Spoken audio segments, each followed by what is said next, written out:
Okay, so if you ever been interested in going into the Philippines, Cebu, Manila, Angela City, Davos, or etc., we got a Nigerian girl straight from Africa who is sharing her experiences while living in the Philippines. She is actually there studying, and I think you want to hear exactly her story. So without further ado, we're going to dive into it and get right into this interview. Let's check it out. Hi, my name is Ayo. I'm from Nigeria, but I live in Cebu.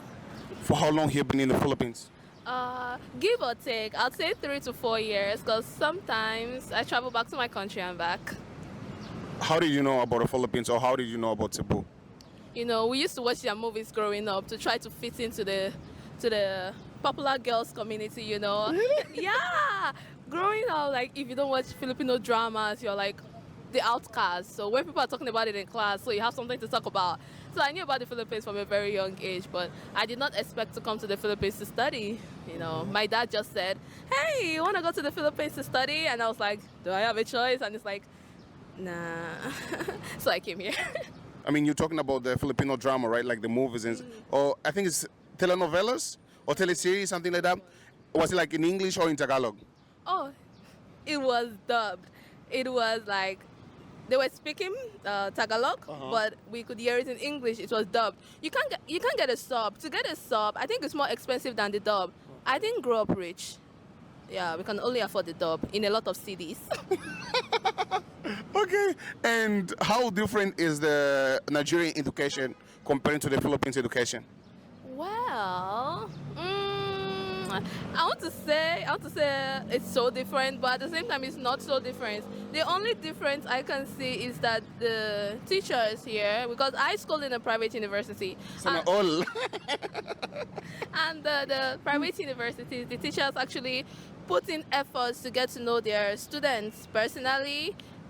Well, not outside of profession, whatever, but they put in efforts to know their students. In contrast to Nigeria, the professor is just like, submit your assignments, do da. It doesn't really care emotionally and stuff. If you are failing, you are failed.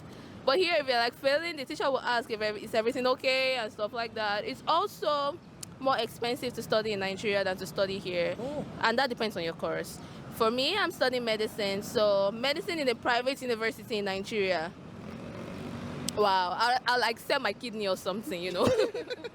You mentioned So one thing that stood out to me is that she learned about Cebu, Philippines from Filipino drama. So I never been to the Philippines, but I actually plan on going there. I want to check out Manila, Cebu. Hopefully by the spring of this year, I will go there and see what it's all about.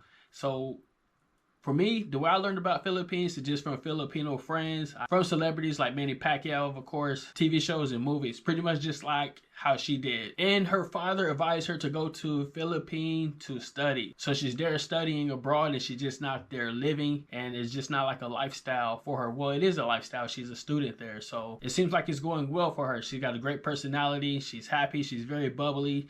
She got a great sense of humor. So I couldn't imagine that is not going well for her. She seems to love it, and I can tell that it's a great place for her. So I definitely will be checking out Cebu, Philippines in the future for sure. She also said that it's more expensive in Nigeria to study than the Philippines. So if anyone from Nigeria, please let me know in the comments how expensive it is to study in Nigeria.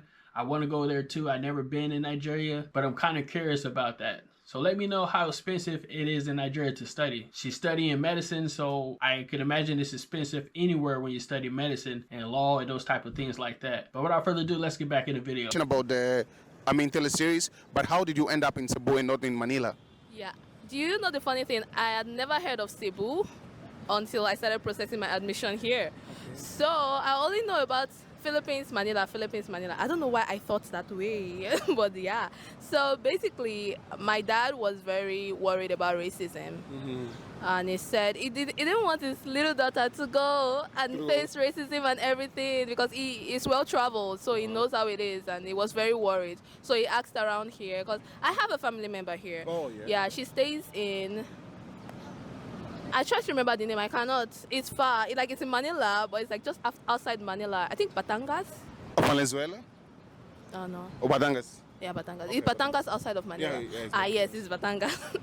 She stays in Batangas, and like my dad talked to her and talked to a lot of other people here, and they were like, it's better I go to Cebu. Cebu is less busy, and there's less racism in Cebu because it's kind of like a province.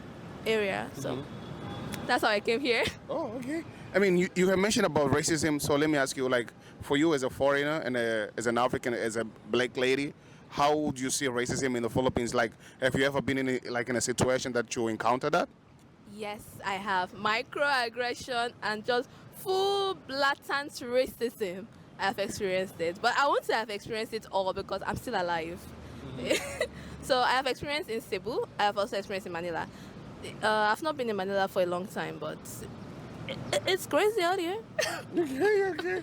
And how do you deal with it? How do you overcome it? Well, in Cebu, most of the time I experience racism in Cebu is usually in my school. And whenever I experience things like that, I'm very vocal. Okay. I will attack you.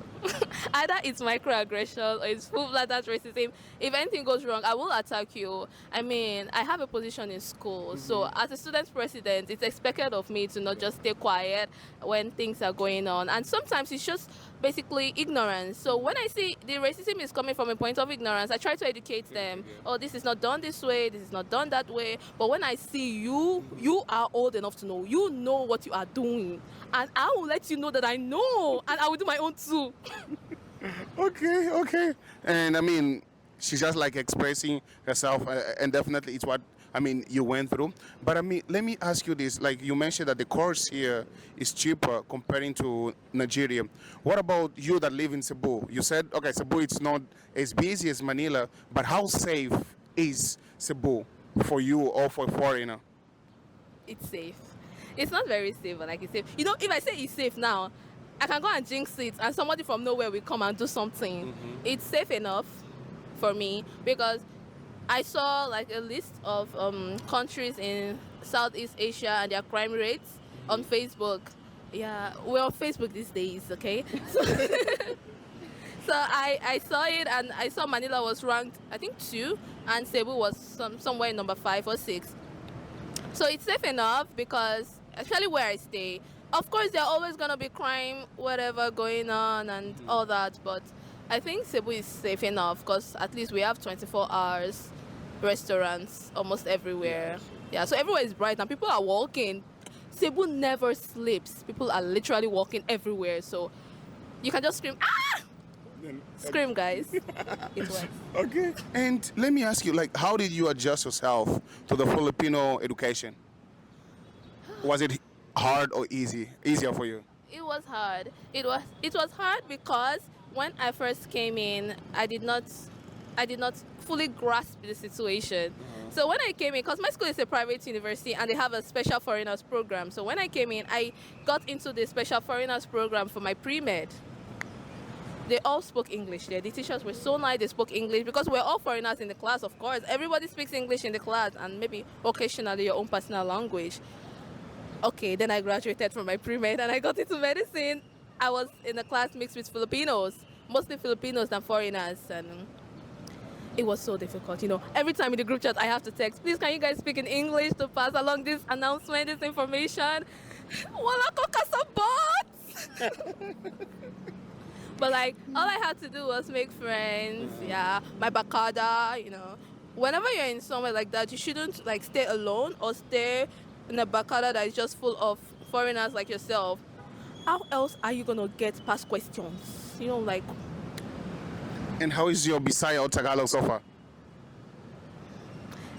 Don't shame me. Don't embarrass me in front of the public. Who knows, maybe my future husband is gonna see. All right, so she said Cebu is less busy than Manila. I can imagine because Manila is a bigger city, but she said she has some little bit of discrimination in Cebu and Manila, but mostly of it was from her school.